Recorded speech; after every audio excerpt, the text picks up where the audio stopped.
Scoop apparently saying the president's unwilling to compromise because he's kind of feeling his oats, to use a cliche.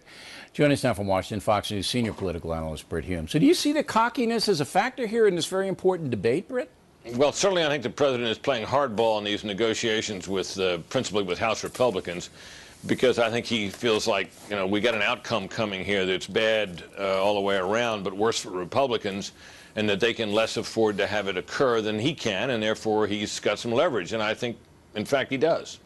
All right, so is it just his nature? Is it that he feels emboldened by the election? No, actually, I don't think it's the election so much. Look, he had the greatest voter mobilization effort probably in history, anywhere. Right. And he won, and it got him to 51%. That's not a landslide. No, 3.5 million votes out of 120 million. Yeah, right. So he won narrowly, barely.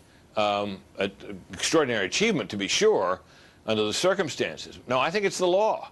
The law is, I think a lot of conservatives and Republicans don't get this.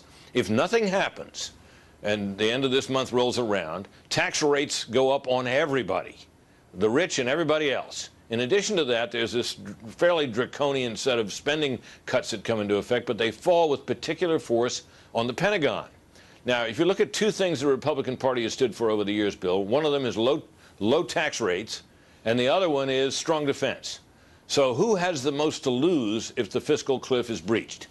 I think the answer is self-evident. Now, look, I'm not saying it's a good outcome. I'm not saying the president wouldn't get it. But the polling all shows that the public would blame the Republicans for the outcome. So they end up not stopping an outcome which is most negative for them and getting the blame for it. Wonder why that is. So I wonder why that is. Why do you think?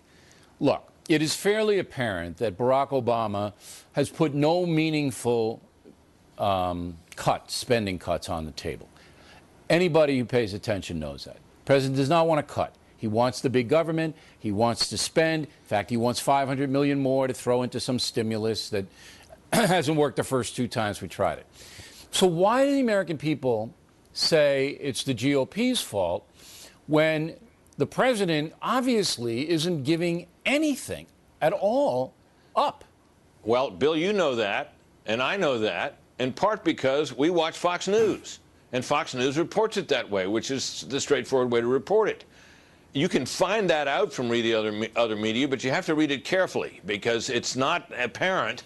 All the conversation, all the discussion, all the news that's made, and this whole discussion since the end of the election has been about what? It's been about tax rates on the rich. Right. That has been the whole story. The fact that the president hasn't come forward with anything meaningful on the spending side, especially the entitlement side, it's possible to find that out, but it's not really evident. So you're saying this is one of these areas. I'm saying the coverage is biased. I don't want to put words in your mouth, but what you're saying is, because we have Bernie Goldberg coming up right behind you, is that the press basically has worked in concert with the president, maybe not consciously, right, but they've worked in concert to define the issue in very narrow terms.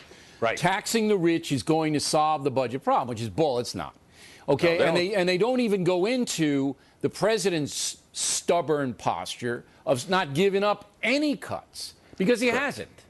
No, that's true. I agree with that, and I do. Look, there's a lot of things that the press can't accomplish, and that press bias doesn't affect very much. This kind of thing, a budget stalemate with the House representatives, which, like all of Congress, is in low public esteem to begin with, is the kind of thing where how the press plays the story makes a big difference. I don't think there's any question about that, and I think that the coverage here has been very one-sided. Right. So that the Obama administration knows that, Democratic Party knows that it's all going their way, all right? All the propaganda, all the stuff that's reaching the American people through the myriad of media outlets is all about tax rates for the rich and nothing about getting spending under control. Right. So they walk into the room and they go, blank you guys, we're not going to give you anything because we know the real story is not going to be reported. Correct. That's frightening. That's frightening. Well, it is. And the other piece of this bill that's very important is the consequence of not tackling the entitlement spending and reforming the program so that